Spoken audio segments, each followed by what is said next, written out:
Hi friends, and thank you for coming back to my channel. My name is Lane, and I am a weirdo who thinks about Pokemon probably way too much, and I wanted to continue on with my previous video where I discussed the main series timeline of the Pokemon games. So that being anywhere from the Kanto games all the way up to the most recent games, that being the Paldea games.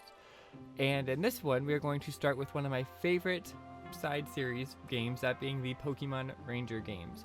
So if you haven't already, go ahead and watch the first video of the timeline because I will be referencing quite a bit of information from there. It should be flashing somewhere up there, maybe, I don't know, or just look at my channel, I don't know. And we'll go from there. So go ahead, like, subscribe, comment, all that fun stuff, and let's get started. Alright, so real quick, because there hasn't been a new Ranger game in a very long time, I think 13 years. The last one was released in 2012.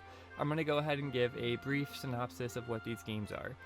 So that being Pokemon Ranger, the original, Shadows of Almia, and the Guardian Signs games. Okay, so the player of these games plays as a Pokemon Ranger who works for the Ranger Union and uses what's called a capture styler to befriend Pokemon and complete tasks for Ranger missions. Fun enough, these games actually do connect to the main series Generation 4 games, that being Diamond, Pearl, Platinum, Heart Gold, and Soul Silver, meaning that you can actually do events in these games and transfer the Pokemon over to the main series of games. So that does show that these games are actually connectable to the main series, which means that they happen somewhere in the timeline. So first of all, I'm going to start this by saying it's kind of a boring answer, but they come out in the order that they appear in the timeline. So Pokemon Ranger, the first one, is the first game in the Rangers timeline. Second is Shadows of Almia. Third is Guardian Signs. There are actually several different characters that appear in all three Ranger games, that being the Professor of the Ranger regions, Fiore, Omnia, and Oblivia, Professor Hastings, the former Ranger now PR representative for the Ranger Union, Murph, and the Go Rock Quads, Tiffany, Clyde, Garrett, and Billy. Now Professor Hastings does not appear to have much character growth through these games, but the other characters do. In the original game, Murph is a Pokemon Ranger in the Ringtown Ranger base in the Fiore region with his partner Pokemon Slowpoke. In the second Ranger games, we now see he is a PR representative for the Ranger Union in Almia, so at some point he received a promotion. We can also see between the sprites for both of these games his hair has gotten longer as well, and it does look like he's aged. Then in the Guardian Signs game, Murph appears again as the PR representative, assisting the player through several different missions. He makes no mention of being recently promoted though, like he did in Shadows of Almia, which implies that he's been here for a while. We also do have the Go Rock Quads, who are part of the Go Rock Squad, the evil team in the original Ranger games. The Go Rock Squad has been disbanded by the end of the Ranger game, and Go Rock Quads actually leave to go on a world tour, which they are doing in Shadows of Almia at All True 70th Anniversary. There is a character in the crowd who refers to them as the Go Rock Squad, to which they are quickly corrected, showing that they do not want to be associated with their old team anymore. Then in Guardian Signs, they appear at the end of the game in the Grab 'em quest, where Tiffany asks you to collect all of her brothers and they perform a concert with your partner Pokemon, Ukulele Pikachu. I do think it's implied here that they are still on tour at this time, and that's how they end up here in Oblivia. So to recap, the games happen in this order: Pokemon Ranger, Shadows of Almia, and Pokemon Ranger Guardian Signs. Now for the fun part, I'm going to connect it to the main series. And just a heads up, I did write all of the script before the DLC for Scarlet and Violet came out, that being the main one I'm focusing on is the Indigo Disc, because that introduced this piece of crap. Because he poked a big hole in my entire theory, took a big crap on it. So, I'm still going to discuss all of that, but you can leave your comments there too. Okay, so we're going to start this with the first Ranger game, Pokemon Ranger. Now, I actually had a pretty good solid script for this, but then the Indigo Disc included this guy.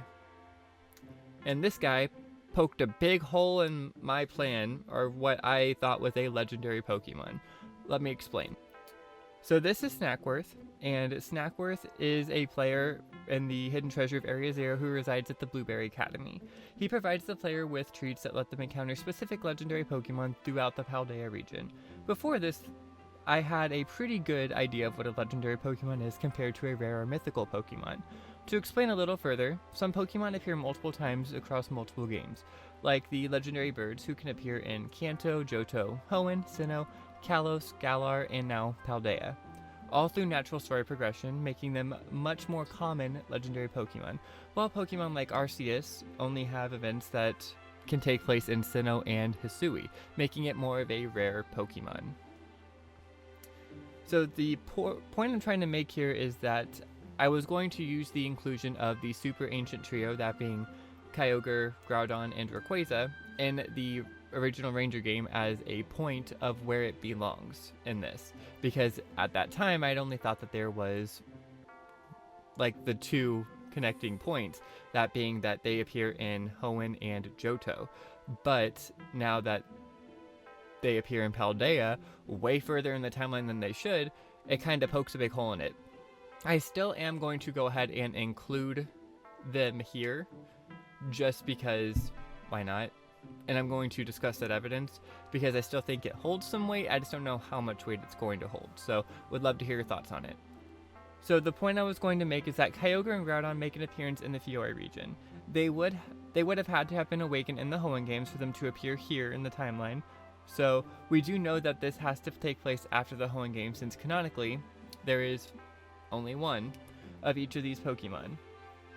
So this could also line up with them occurring in the Embedded Tower in the post-game of Heart Gold and Soul Silver. For this reason, I'm actually going to place this game before the events of the Johto games. Now some people might be mentioning that the Manaphy event took place right before the events of the Sinnoh games, and you're right. But if we look at my timeline, I have the Sinnoh games happening shortly after the events of the Johto games, meaning not much time has passed between them. Also, this Manaphy egg has to travel to a completely new region, and we don't know if it's traveling by boat, by plane, by car, so we don't know how long it's going to take for them to actually get there. I'm assuming that Kyogre and Groudon, the legendary Pokemon, are able to travel much faster than a train or a boat or a plane, so it's not crazy for them to get there and then the Manaphy egg get there later.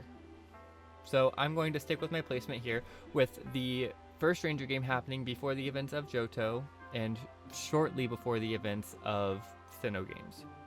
The next game that we are going to discuss is Pokémon Ranger Shadows of Almia. The main villain of this game is Blake Hall, who wishes to use the Shadow Crystal to power his mind-controlling devices. The guardian of the Black Crystal is the Pokemon known as Darkrai, who we can only ever see naturally in the games that take place in Sinnoh and Legends Arceus, and this is only by event. After the Darkrai has been beaten in Shadows of Almia, Professor Hastings asks for Darkrai to leave since the stone is now protected, and to which it does. We no longer see Darkrai appear in the game unless we're taken back by the Drowsy guy. I believe that this is because he flies to the Sinnoh region, and since it can no longer feed off the energy from the crystal, it feeds off of the Nightmare of the Boy in Canalave City, leading to the events in the Sinnoh games and to the member card event. So with all of this, I'm actually going to place this game right before the events of the Sinnoh game. So not much time has actually passed between not much time has actually passed between Pokémon Ranger and Shadows of Almia.